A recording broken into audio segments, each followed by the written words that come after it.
Welcome back, my fellow book lovers. Captain Hook, we don't have anybody online, right? Not as of yet. You'll Oh, see them wow. pop up in the when it comes Yeah, in. I know. I just wasn't figuring on this the way it was, but we'll figure. Okay, I'm gonna have to call in the commercial break if it doesn't happen. All right, well, carry on. Yeah, all right. Well, it's not. I'm a professional. I can do this. Okay. So since we have been talking about how to price books, how you can identify who's putting up a proper price and who isn't. Um, let's talk about what you would be looking for at garage sales. So, in no particular order, I'm going to do it from the bottom of the list because usually I start out at the top of this list. In radio terminology, this is called an evergreen piece. Let's start out. We were talking about dust jackets before. Okay. Again, this is not something for anybody that's been around a while, but for those of you who knew, let's talk about what might be the holiest item in the book collecting world, and that is the dust jacket of the book. For those of you who who don't know about a dust jacket, basically that's the paper cover that's wrapped around the book. The history of dust jackets. The first dust jackets that have been discovered. They're not around with any degree of frequency, but the fact that remnants or some whole ones have been found tells us that some people were using them at the time. So I have heard 1821, 1828, and 1832 as dates that dust jackets have been recorded as being used. Fast forward up until the 1880s. I'm not going to say, I mean, I don't know everything in this field, obviously. I haven't seen many. From what I've read on the history of dust jackets in the 1880s up to about the 1900, a year or two or three before that, the dust jacket was kind of a plain brown wrapper, possibly with printing on it. Then somewhere in the late 1890s, mid 1890s, dust jackets started to appear on books. And by 1900, they were just about on everything. I'm going to throw in another little historical factoid. Dust jackets in the late 20s and 30s were frowned upon by decorators. What did the decorators didn't like dust jackets. So instead of, saving them, and what is the dust jacket? It's this paper jacket that is on the book. People threw them out. And that created, amongst the other factor that dust jackets, if not protected, get very worn out. That creates the scarcity. That is why dust jackets are so scarce. They were never thought of as much. When did they start becoming acceptable or mandatory? Well, I've been doing this since 1968, and that's what was taught to me. At that time, the Great Gatsby in a dust jacket was 75. I'm sorry, the Great Gatsby in a fine copy without a dust jacket was 75 to 150. And in a dust jacket, it was 12, 11, maybe 1,500 to what is it today? 400,000. So, the scarcity of dust jackets, is what makes them so valuable. If you had a Gatsby without a dust jacket, I don't think the prices are realistic, but I've seen a few around 10 grand and up. Maybe I'm out of touch with reality. I've seen them for 7, 8, 9. It seems a little more realistic if they're seriously fine.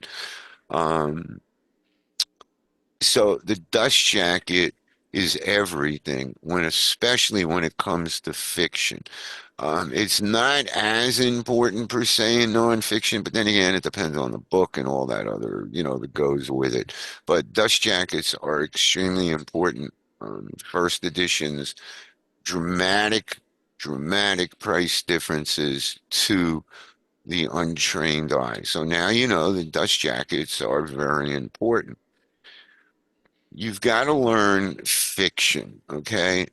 I have said this, I'm not proud of it. I mean, I kind of say it as a joke.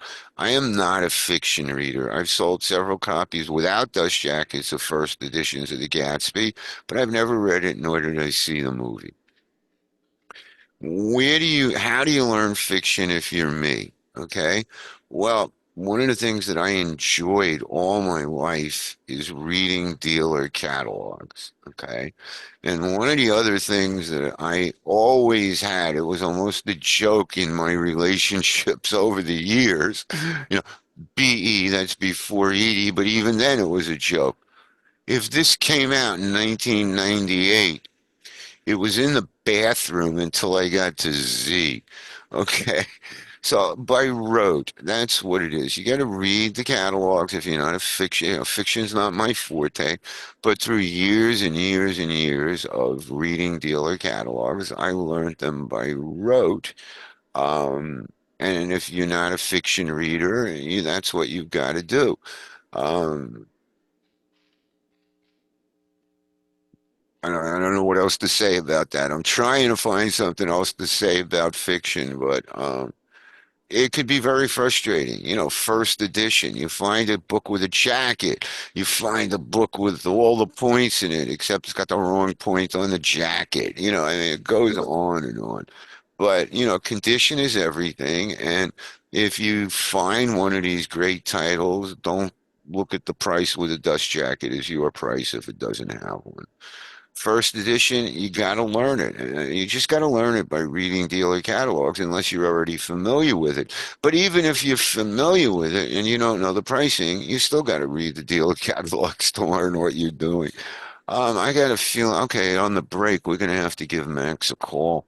Um, Another area that's very popular, children's books, children's series books, children's illustrated books, classic books, something like Alice in Wonderland or Black Beauty, things like that. Very, very collectible in the first editions of those classic ones.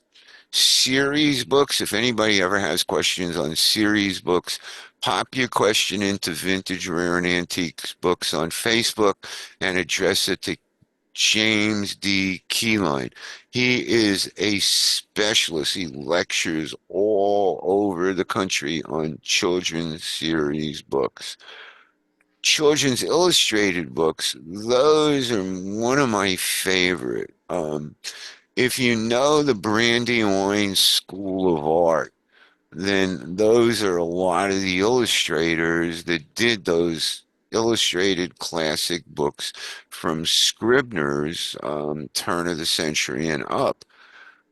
You will note them because the originals are usually in black cloth with some kind of beautiful paste down or printed picture on the front cover of the book. And if you find them in a dust jacket, I can honestly say in all my years, I have only found three of those in dust jackets. They're not saying you can't find them, but they're hard to find. And the way you can tell the children's illustrated books that are the first editions is regardless of the publisher, most Scribner's especially though, most of them publishers, but every Scribner's book, the top edge of the book was gilt. One of the nice things about the reprints, even if they're early reprints from, around the time period or stretch out into the 30s and 40s where they reprinted series of them and other things, even those sell well. online or at book fairs. It's the kind of book that grandparents and parents like to hand me down to their children. So that's kind of a very, again, modern children's books also. Edward Gorey, such other authors, very collectible. Um, Fine bindings. You will know a fine binding when you see it because when you look at it, it's a leather-bound book and it is just amazingly well illustrated and all those other things. So one of the things you need to know about fine bindings is who is the binder.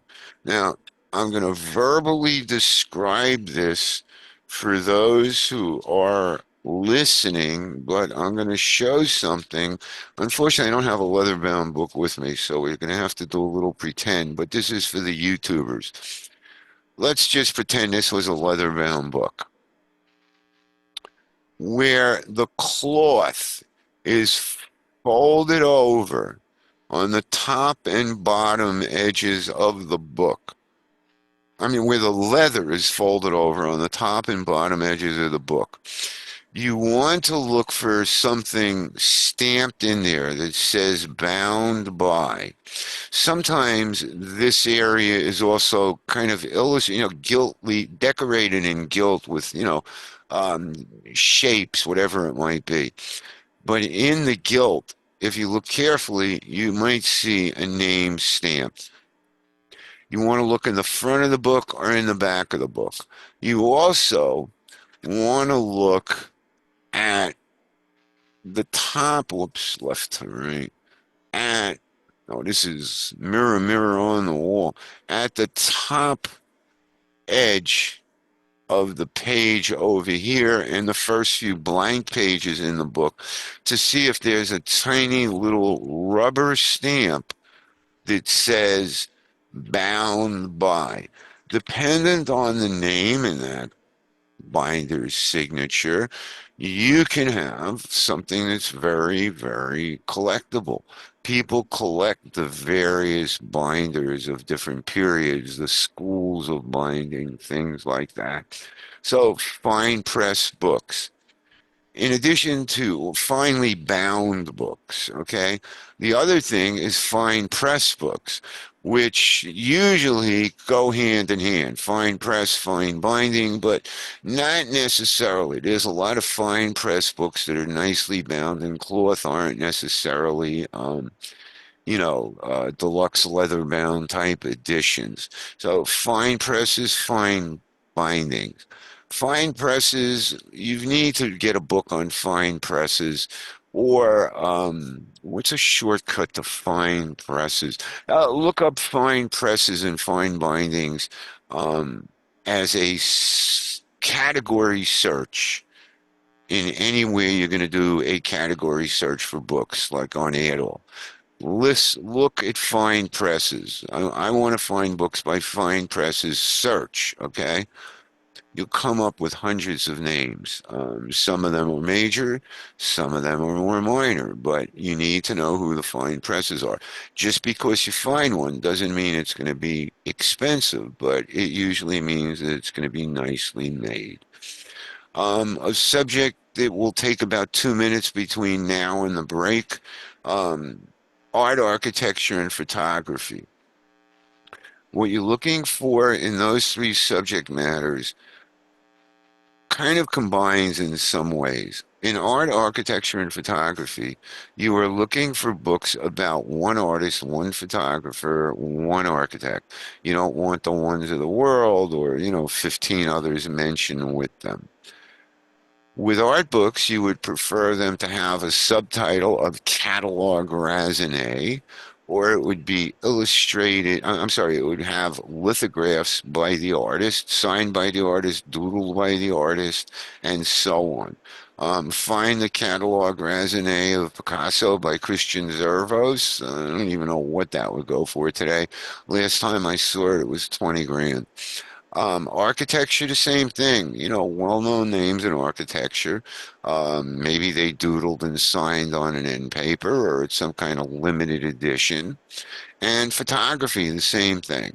Signed limited editions, books that might have been issued with an original photograph in it. Sidebar thought for if you find a photography book that's supposed to have an original photograph, actual photograph in it, but it's missing, look around on the walls. Maybe some person framed it. Never know. Okay. So, when we come back, I'm almost wishing we could go to tape if Max is in here, but we won't do that. I got a lot of stuff to cover if you want to learn it. We'll be back after these commercial words. We are always concerned when a guest doesn't show up. I just got a message from Max. Um, Unfortunately, he had a pet emergency last night. The dog's at the vet. Hope everything works out, Max. We don't have pets. We have friends. So we have two cats. He has a dog. I don't know what else he has, but I hope everything else is okay, Max. Amen on the dog.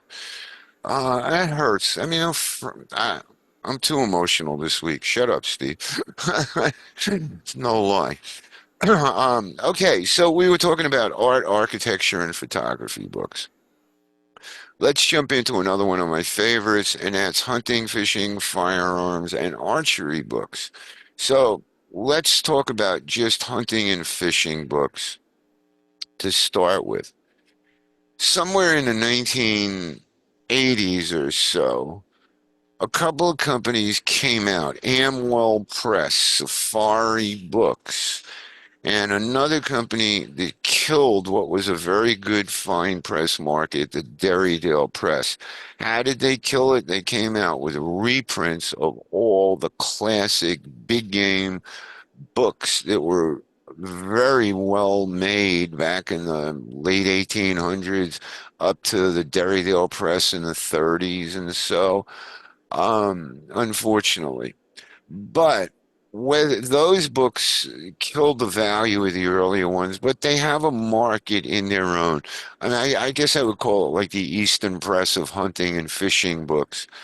Some of them are actually signed. So there are some decent titles in there. I'm not saying no. But what are you looking for when you're talking about the earlier ones? Well, in hunting, it's easy to remember if you think of it this way: big game hunting in exotic places. So lions and tigers in India, elephants and whatever in Africa, rhinos, gators, whatever, my crocs, whatever it might be. Excuse me, 1 second. Okay, I had a frog stuck there. Still do. So it would be the big hunting and fishing game books of that time period. Any of the books published by the Derrydale Press of that time period, whether they're hunting, fishing, equestrian, town records, very collectible, but unfortunately not as collectible as they used to be because of the reprints.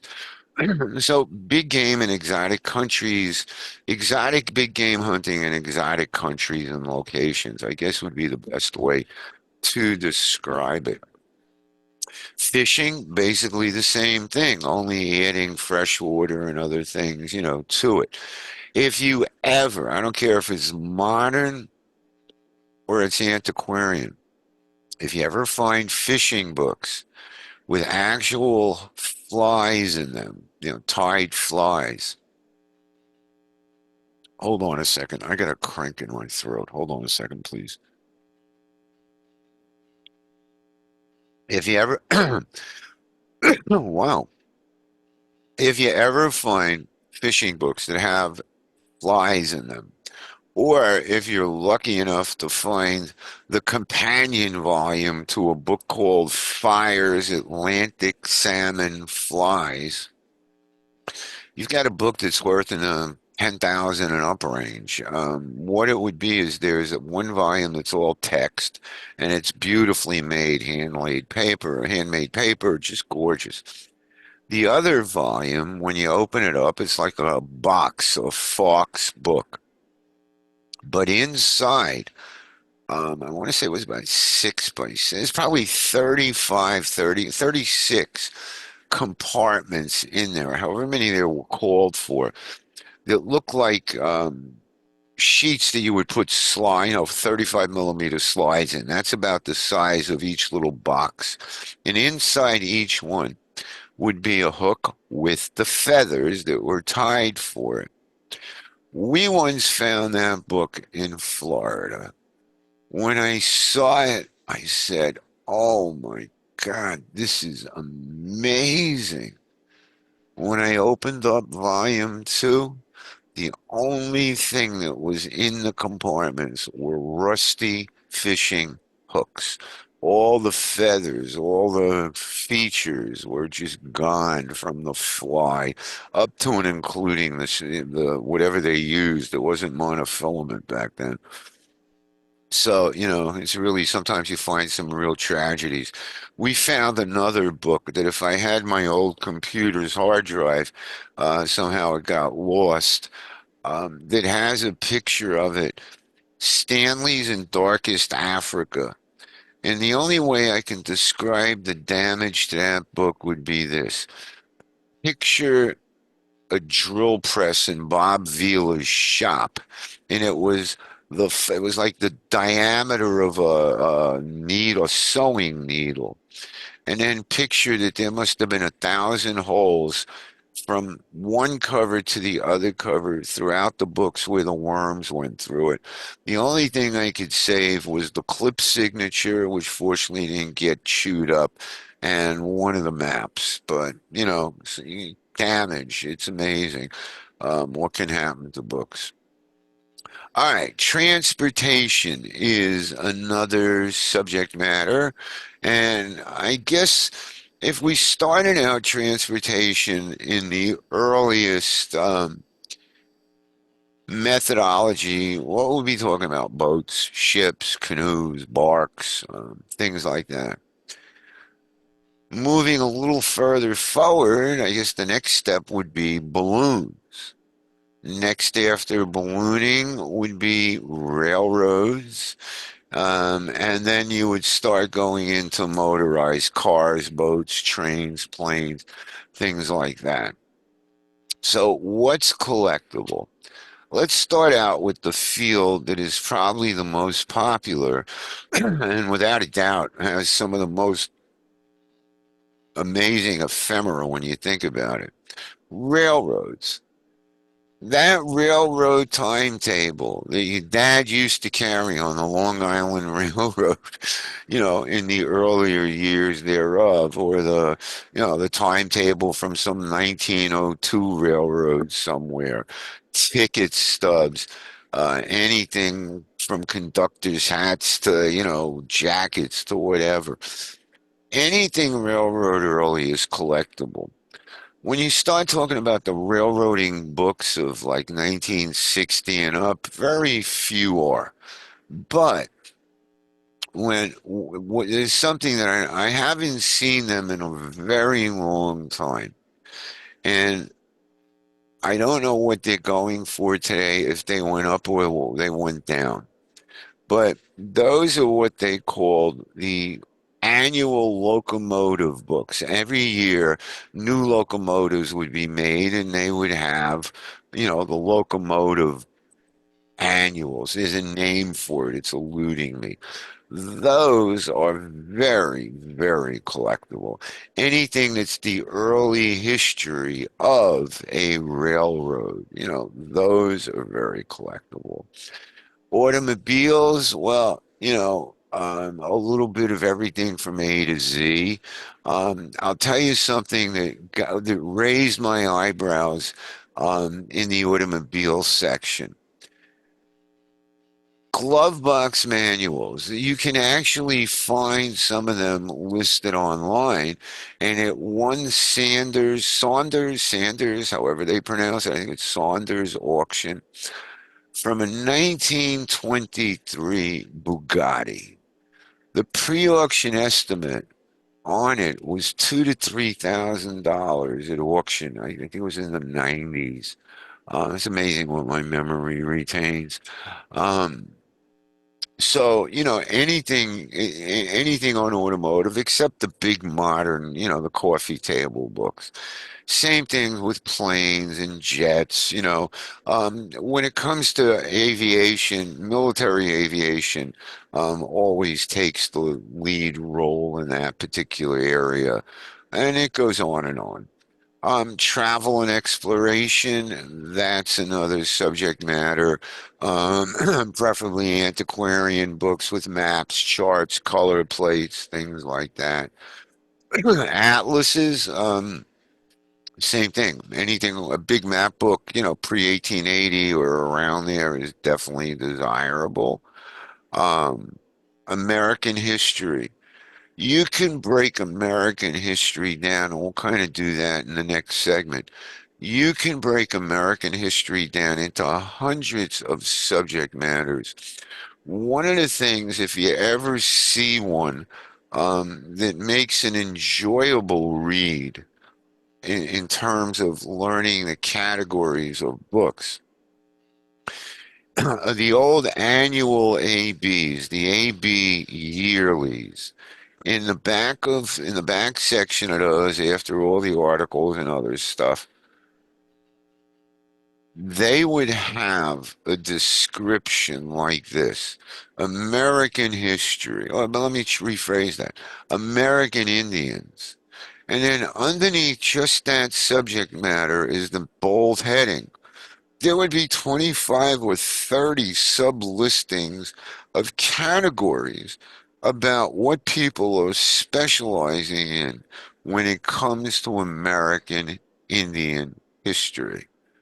If you ever see the BAEs, that's the Bureau of American Ethnology publications, usually identified by green cloth and gilt titles. Some of those are very collectible. Most of them are saleable. Not all of them are, not all of them are in the hundreds of dollars. A few are, but they're desirable, well-made books.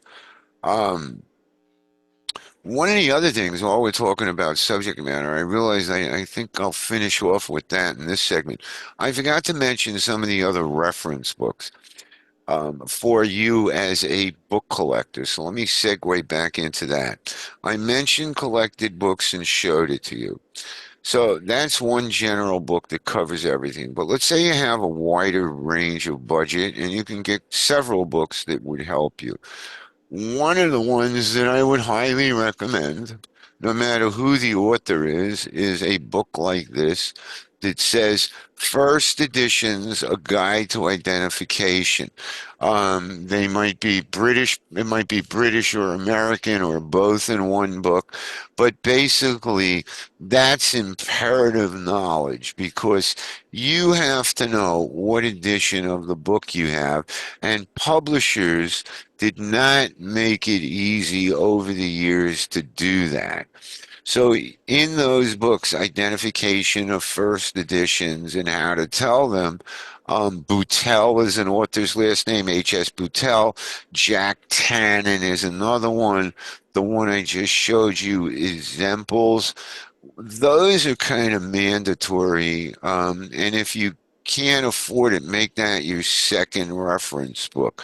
The other thing that you want, although again it's duplicated in Ahern, so as much as a beginner would want to know, is a glossary of terms or view of vocabulary. So those are easy to find, the titles by different authors. Basically, it's the ABCs of book collecting, and it's basically a dictionary of bookseller terminology. One of the things I'll tell you before we go to break, you can bullshit in a lot of businesses. You cannot BS in this business. You might be able to scam online, but you can't BS in this business. We'll be back after these commercial words. Glovers, I should have said this earlier. Personal note. I thank you for reminding me, Edie. Today was kind of a weird morning. Um, Before we start this segment, I'd like to have a moment of prayer and meditation. As the book world has lost another great member with a sad heart, I can't believe I'm breaking up. with a sad heart. Hank Holt this week passed away, and he's in a better place with his partner, Jim of Isaiah Thomas Books. We miss you, buddy. Edie and I love you. See you down the road. Anyway, on another note, let's get out of this mood. Holy mackerel. I heard some good news. Max is okay.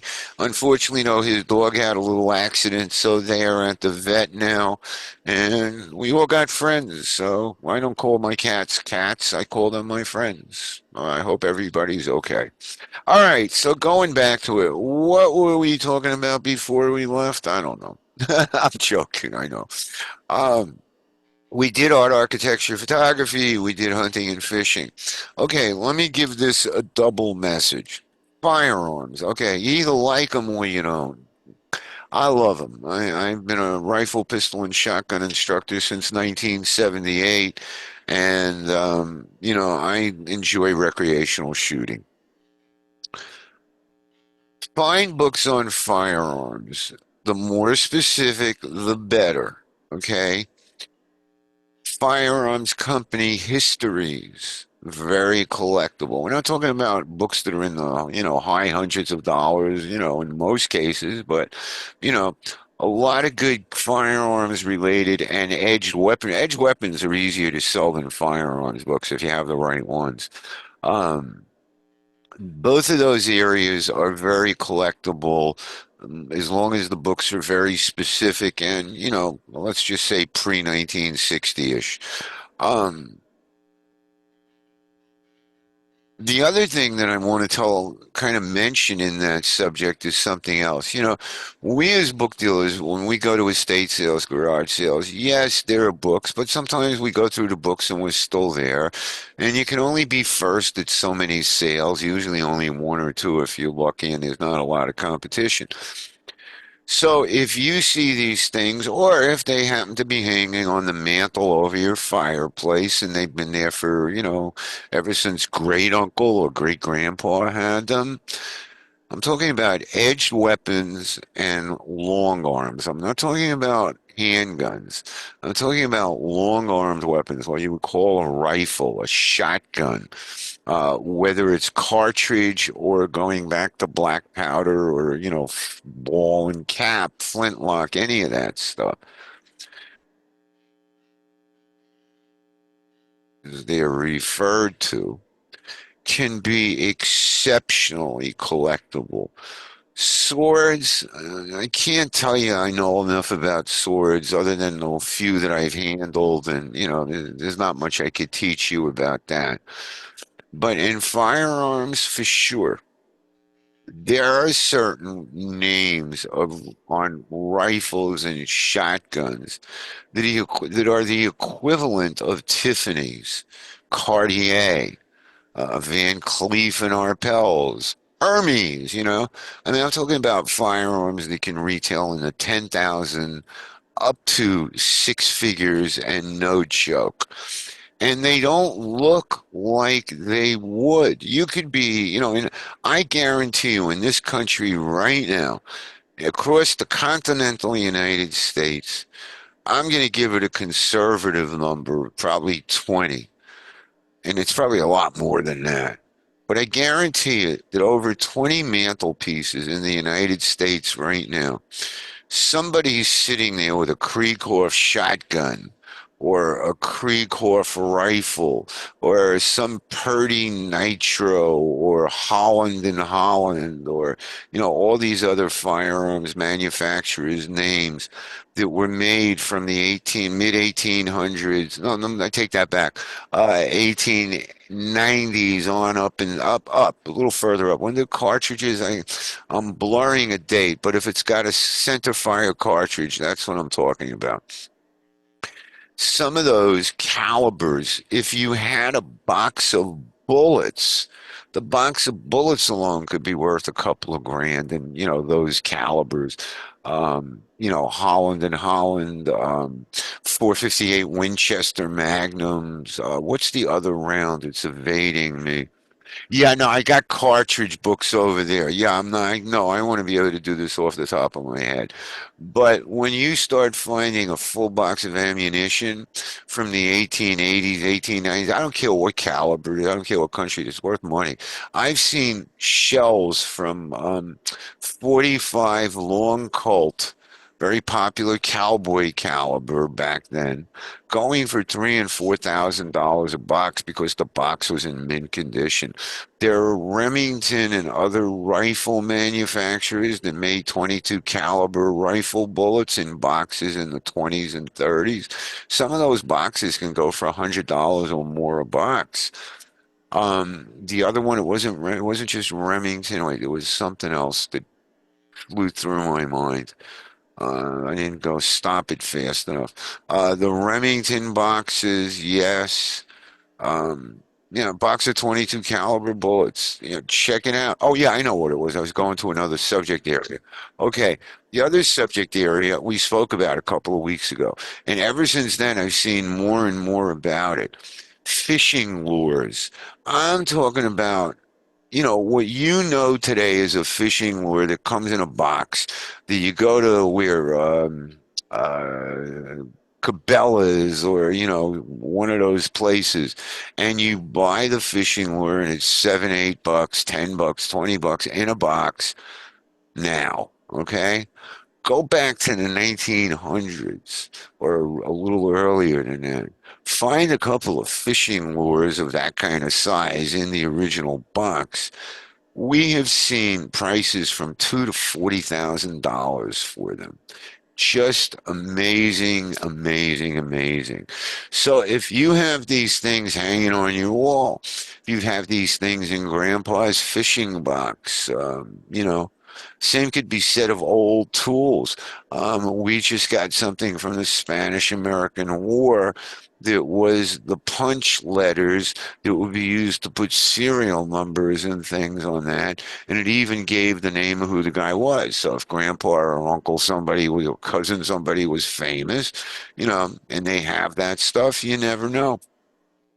Also weird, whenever you use the word famous on something, if a person was famous and they did good things, their signatures and letters and possessions could be worth a lot of money. The true is the opposite of that. If they were infamous, they could still be worth a lot of money. All right, we're looking at the time here. We got about 5 minutes and some seconds. Okay. Oh, yeah. All right. Well, Edie brought something up. It's a funny story, so I'll relate it. I think I've mentioned it before. Change today. When we were kids, we had the potential of going through pocket change and finding collectible coins. We did it a lot. For those of you who are familiar with the 1942 over one dime, I'm telling you, one of my friends was magnetically attracted to them, even though they were silver. He and his father, in a combination of about a month and a half, found three of them. In addition, that one person was also the person that got me into the rare book business years later and got me into the treasure hunting when he dug up a bag of coins when he was about 8 years old in his uncle's upstate New York garden. All right, well, anyway, going back to quarters. These modern state quarters, okay? If you have a side job and you're working in a convenience store or you got the time to do it somewhere, go through these modern quarters, but learn this, the errors. What are the mistakes made in these modern quarters? Like any other coin, there are errors. There are freaks. Freaks in a coin is when it got mutilated by the strike instead of, you know, just runes, so to speak. But anyway, what year was it? Now I'm not sure. I've got it over there, but by the time I get up, I won't. Okay. It was a 2021. I got to do this. No, it's too hard for you to get it. The bottom line is I got a bunch of change to put in an air pump. I'm looking at the back of the quarters on two of them, and one of them didn't look right. It looked like there wasn't enough information.